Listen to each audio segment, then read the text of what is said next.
Charley and I, we talk a lot together. We have very similar sort of ideas and thoughts. Sometimes we challenge each other very much so on completely disagreeing on things. But the scenarios are different. Very different. I got a whole heap in like business shares and equity that I've got in startups. Right? Charley's got a whole heap of risk sitting on more properties, like fundamentally different, which means, yes, we share similar views and similar opinions, but the way that we're going to attack this current scenario that's facing us, whether it's next 3, 6, 9, 12 months, different, just different. We know our own situations. I know I'm not allowed to give financial advice or recommendations because I am not qualified. Let me repeat that, not qualified, if you didn't pick up on that through all our disclaimers. I was going to say, just put another one in. No, but I'm going to make one. I think now is a very important time to get good advice and correlate data. Yes. I think this is a huge thing. And I am by no means suggesting that is me or Grant, just to repeat that point. But I do look at it and go, maybe this is a time, and I'm not even going to say maybe, this is a time where you should be seeking out more advice. Yeah. More opinions from people who are qualified, good at what they do, proven track records for people like yourself.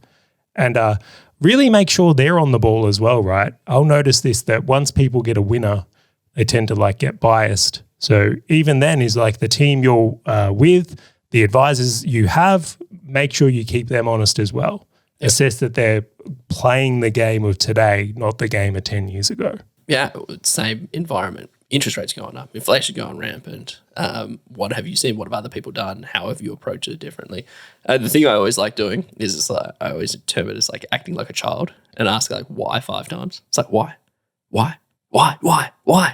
Until they just get because. And the interesting thing is that I've actually been pointed towards some very sort of detailed concepts of that basically supports their opinion, or that they see supports their opinion. I'm like, oh, I never realized that, like a bond market. Oh, wow. Okay, fair enough. I get this. I understand now why you've got this. Or, hey, I made all my money in, I don't know, the 2007 bought when it was low and now property is worth it. Oh, awesome. Great. Well, now I'm going to factor that into my thoughts. Right? Like those are the interesting points that I've started realizing the more that I dive into asking these challenging questions of people. I don't know if they like me asking those questions, but yes, I do. Do you often feel like when you're speaking to people, no one is asking them these questions? No one.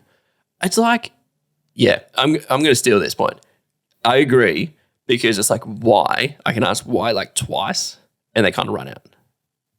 And I'm like, oh, so like where have you built this foundational awareness and this foundational concept and knowledge? It's like, well, it's just how it is. It's just always this way. Like this is what I did. Like I'm like, okay, cool, and great. It just changes my interpretation, or potentially changes my interpretation of what they think is fact. It is the best way for me to sort of form my own opinion around things. Hey, fellow business owner, if this topic and value-packed short video has resonated with you at all, and you want to dive deeper into being a full stack business owner, check out the full episode by clicking the link on your screen or in the description right now.